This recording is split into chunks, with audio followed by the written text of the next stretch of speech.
Welcome to the public meeting update for the U.S. Highway 212 Forest City Bridge Corridor and Environmental Study. This project is led by the South Dakota Department of Transportation. Hello, I'm Pat Stein, a consultant assisting the South Dakota DOT on the project. Thanks for listening.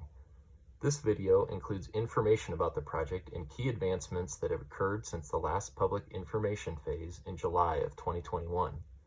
The information contained in this virtual update will also be presented during a set of in-person public meetings held on August 5th and 6th, 2024 in both Eagle Butte and Gettysburg. If you are viewing this before the meetings, we hope to see you there. If you missed the meetings, please explore the website for more visuals and information from the events at www.us212forestcity.com. As a reminder, individuals needing assistance pursuant to the American with Disabilities Act should contact the South Dakota Department of Transportation ADA Coordinator at 605-773-3540 2 business days prior to the meeting in order to ensure accommodations are available. For any in-person meeting, notice is further given to individuals with disabilities that the meeting is being held in a physically accessible location. The US 212 corridor Lake Oahe crossing project covers roughly a 96 square mile study area surrounding the existing US 212 bridge at Forest City.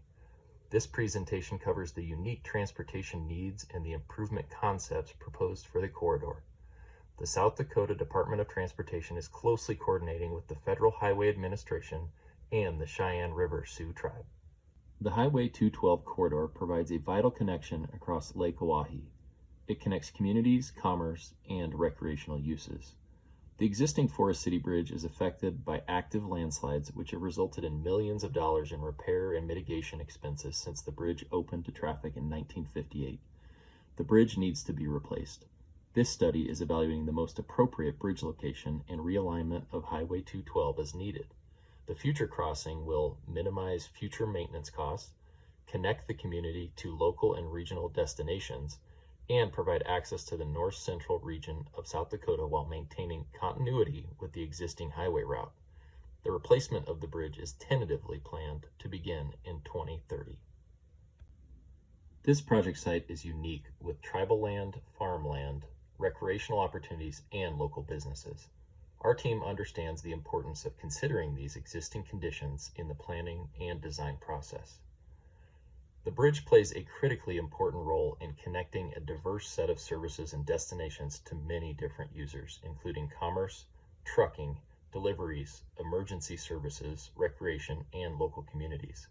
The study will provide a safe and efficient bridge location that supports these vital connections today and into the future. One of the key challenges in this area is active landslides and unstable soils, which have caused movement and damage to Highway 212. As we evaluate potential corridors, it is vital that we understand areas of high risk of landslides. Initial geotechnical investigation from field reconnaissance, past geological studies, and satellite imagery have identified areas which are most prone to landslides. The map on the screen shows dark orange areas where the most active landslides occur. Lighter orange and yellow areas indicate where slides are less active but still present. I will now pass the presentation to one of my colleagues on the consultant team. Thank you, Pat, and thank you to the community for tuning in to learn about the project. Hello, I'm Jenica Wilcox with FHU here in South Dakota. I'll share with you concept-level corridor alternatives and the current status of the corridors. At the onset of the project, we gathered data about existing conditions throughout the 96 square mile project area. We then took that information and looked for logical new locations for the bridge and the Highway 212 corridor. At the virtual public meeting in 2021, we presented 5 possible alternatives, including 2 southern alternatives, 2 northern alternatives, and a central alignment.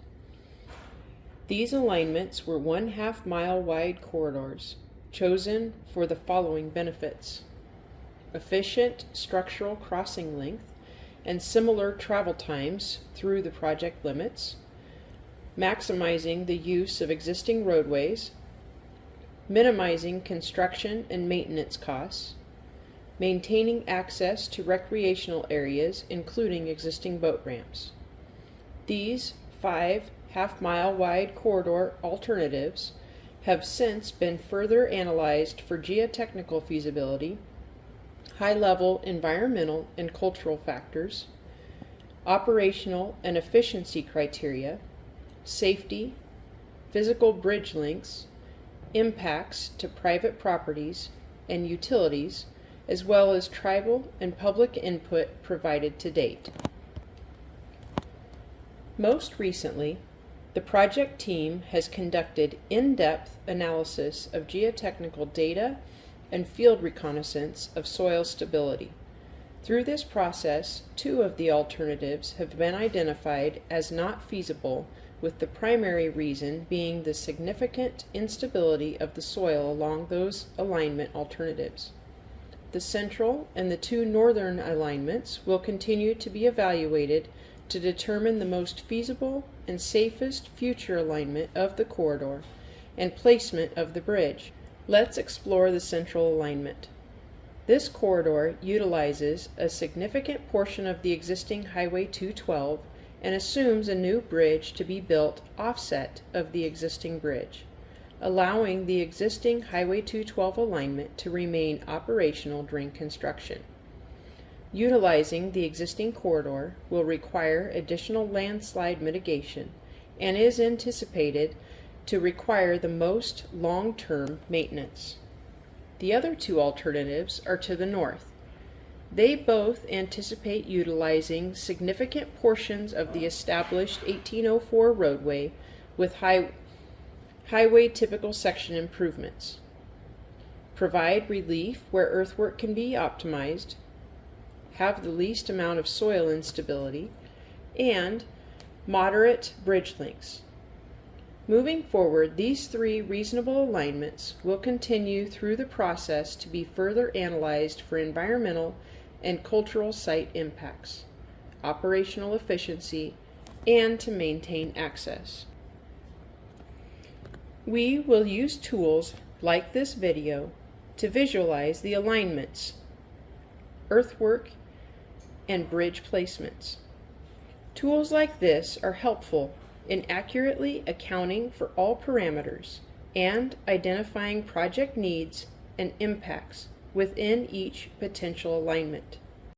Each alternative will be evaluated against a set of criteria including safety, travel time, geotechnical soil stability, environmental factors, physical elements such as bridge crossing lengths and impacts to private property, and of course, public feedback received to date as well as future input as the project continues to progress.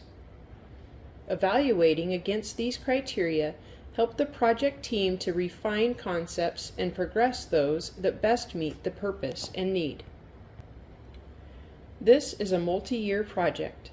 As mentioned previously, an abundance of geotechnical work has been completed to evaluate the alignments that were identified in the first task for viability related to soil stability. Additionally, the South Dakota Department of Transportation and the project team have met with the Cheyenne River Sioux Tribe Council to inform them about the project and gather input. In 2025, the alignments will go through in-depth environmental review as part of the National Environmental Policy Act. The environmental review will study potential environmental impacts of a land development action and analyze a broad set of parameters, including diverse habitats and ecosystems, equity, wetlands, air and water pollution, traffic, geotechnical risks, public safety issues, and hazardous materials. There will continue to be public input opportunities. The bridge replacement is anticipated for 2030. Thank you, Jenica. If you are viewing this video prior to August 5th, we encourage you to attend a public meeting in Eagle Butte on August 5th, or Gettysburg on August 6, 2024, staffed by South Dakota Department of Transportation leadership. If you missed the meetings, please navigate to the Participate tab at the top right corner of the website to view materials and information. You can also provide comments on the form. Written comments can be provided at the in-person meeting or through the study website. Written comments will be accepted until August 20th, 2024. Thank you again for engaging with the project. We encourage you to fill out the comment form, or you can contact us directly so we can best understand your input on the project.